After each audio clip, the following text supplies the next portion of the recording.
On the coast of Northern Ireland is one of the UK's outstanding natural features. Its steep cliffs and deep bays form a UNESCO World Heritage Site. The Giant's Causeway has stood on the northern coast of Ireland for 60 million years.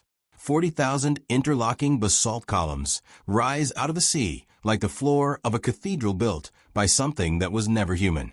Tourists come by the busload to walk across those hexagonal stones, take their photographs, and leave. Almost none of them know that 3 years ago, for 11 seconds, one of those columns moved. And almost none of them know what a drone caught on camera when it did. The footage begins ordinarily enough. It's late September, golden hour, the kind of light that photographers wait all week for. A young hobbyist named Rory Callahan, 29, an amateur landscape filmmaker from Portrush, had flown his drone out over the causeway to catch the sunset spilling across the columns. He'd done it a dozen times before. This time, the footage shows something else. At the 40,000th column, the one locals call the organ pipes for the way it rises in tall vertical ridges. A slab roughly 3 meters wide shifts outward. Not crumbles, not falls. Shifts smoothly, like a door swinging on a hinge no one built. Behind it, darkness, deeper than shadow should allow at that hour. 11 seconds later, the slab swings back into place, and the rock face looks exactly as it always has. If Rory hadn't been recording continuously, he says, he never would have believed his own eyes. He posted the clip that night to a small online forum for Irish landscape photographers, expecting someone to explain it as a trick of light or a rare rockfall. Instead, within hours, a geologist named Dr. Aoife Marsh, who had spent the better part of a decade studying the causeway's formation, messaged him directly. She told him the footage showed something that, as far as she knew, had never been documented anywhere on the site. Basalt columns don't hinge. They don't seal. And they certainly don't reopen looking undisturbed. 3 days later, Dr. Marsh arrived at the site with ground-penetrating radar, the kind of equipment normally used to map buried structures or old shipwrecks, not tourist attractions. She ran the first scan along the section of the organ pipes where Rory's footage placed the moving slab. For a long moment, she says, she just sat on the wet stone and stared at the readout without saying anything at all. The radar had found a void, roughly 12 meters deep, 8 meters wide, sealed behind nearly 2 meters of solid basalt. Volcanic rock doesn't typically preserve open cavities of that size for tens of millions of years without collapsing under its own weight. And yet here it was, intact, precisely where Rory's drone had shown the stone swinging open. That alone would have been a career-defining discovery. It wasn't what made Dr. Marsh go quiet. Inside the cavity, the radar traced 7 distinct upright forms. Each one stood between 2.5 meters tall, nearly a foot taller than an average adult human, spaced with unnerving precision, roughly 1.5 meters apart, arranged in a single line facing the sealed entrance. Basalt forms as molten rock cools. It doesn't wrap itself around freestanding objects unless those objects were already in place before the rock solidified.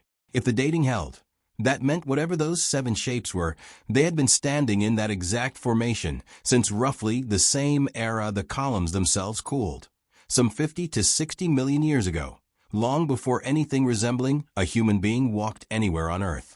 Dr. Marsh called in a colleague from a nearby geophysics department, a soft-spoken researcher named Dr. Callum Reyes, known locally for being difficult to rattle. He arrived the next morning with more advanced density mapping equipment, expecting, he later admitted, to find an equipment error or a natural mineral formation that merely resembled something figure-shaped. 20 minutes into the scan, his hands weren't steady enough to hold his tablet. The 7 forms weren't solid stone. The density readings showed thin outer shells with hollow interiors, cavities where something should have been and wasn't. Whatever the figures had once contained, Reyes said, it was either gone or had found a way to leave without disturbing a single grain of the rock around it. Word travels fast in a small research community, and within 48 hours a representative from the Regional Heritage Authority arrived to assess the site. Their public statement, released a few days later, attributed the drone footage to a trick of shifting light and shadow across wet stone, common at that hour along the coast. They stated plainly that no internal cavity had been found and that no further study was warranted. It was the kind of statement designed to close a subject, not explain it. But not everyone on the ground that day was willing to sign off quietly. A geological consultant attached to the assessment team, a woman named Dr. Niamh Gallagher, reviewed Dr. Marsh's radar data in person and reportedly said almost nothing for the rest of the afternoon. According to two people present, she left the site without further comment and submitted her resignation from the advisory panel within the week. When a former colleague asked what had happened, her only reply was 3 words: "I saw enough." Shortly after, the section of coastline containing the organ pipes was quietly fenced off, officially for erosion control. No further public explanation followed. If the story had ended there, it might have faded into local legend, the kind of tale told to tourists over a pint in Bushmills. It didn't end there. For days after her initial scan, Dr. Marsh returned to take a follow-up reading, standard procedure to compare against her baseline data. She ran the equipment 3 times, checked every calibration setting by hand, and brought Dr. Reyes back out to independently verify the results with entirely separate instruments. All 3 scans agreed. There were no longer 7 figures in the chamber. There were 6. The stone door itself had not moved.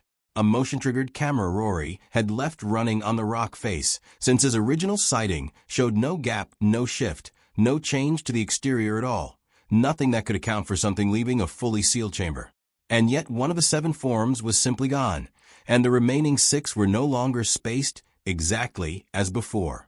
Where they had once stood a uniform 1.5 meters apart, the gaps now ranged unevenly between roughly 1 and nearly 2 meters, as though the group had shifted to close a space that used to be occupied, or to make room for something that wasn't there anymore. A week later, a specialist in thermal imaging, Dr. Elena Voss, was brought in to check for any geothermal explanation: underground water movement, residual volcanic heat, anything that might account for what the earlier scans had implied. She set up on a cold March morning with the air at 4 degrees Celsius and the exposed basalt reading almost exactly the same as any geologist would expect. But inside the sealed chamber, localized around the 6 remaining forms, her thermal camera registered a steady 37 degrees Celsius. Ordinary human body temperature, in solid rock sealed for 60 million years, with no known source of heat anywhere nearby. Dr. Voss asked Dr. Marsh, more or less directly, whether this was some elaborate prank being played on visiting researchers. Dr. Marsh only shook her head.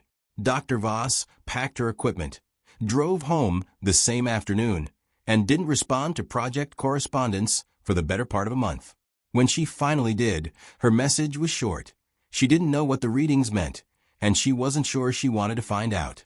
Over the following weeks, the remaining team quietly installed monitoring sensors near the sealed entrance, hoping for a mundane explanation that never came. Vibration sensors picked up a faint, rhythmic pulse from behind the rock, repeating roughly every 5 seconds, steady through day and night. Dr. Reyes reluctantly compared it to a slow heartbeat, though he was careful to call that description observational rather than scientific. Thermal readings fluctuated with no correlation to weather, tide, or seismic activity in the region. And every 72 hours, new scans showed the 6 remaining figures had shifted again, never far, only centimeters at a time, but always consistently in the same direction, toward the door. Dr. Marsh compiled everything into a preliminary report and submitted it for formal review. It was rejected within a week, officially for insufficient peer review. Unofficially, a sympathetic board member told her privately that publishing the data would create problems nobody in the field was prepared to deal with.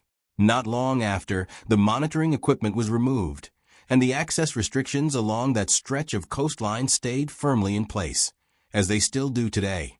Rory still has his original footage, saved across 3 separate hard drives. Dr. Marsh still keeps her sonar readings backed up in more than one location, just in case. And somewhere in a handful of quiet research archives, thermal records sit that none of the people who collected them have been able to explain, and none of them are especially eager to try. More than 1 million people visit the Giant's Causeway every year. They walk the hexagonal stones, take their photographs of the coastline, and listen to the old legend about a giant who built a bridge to Scotland. Almost none of them know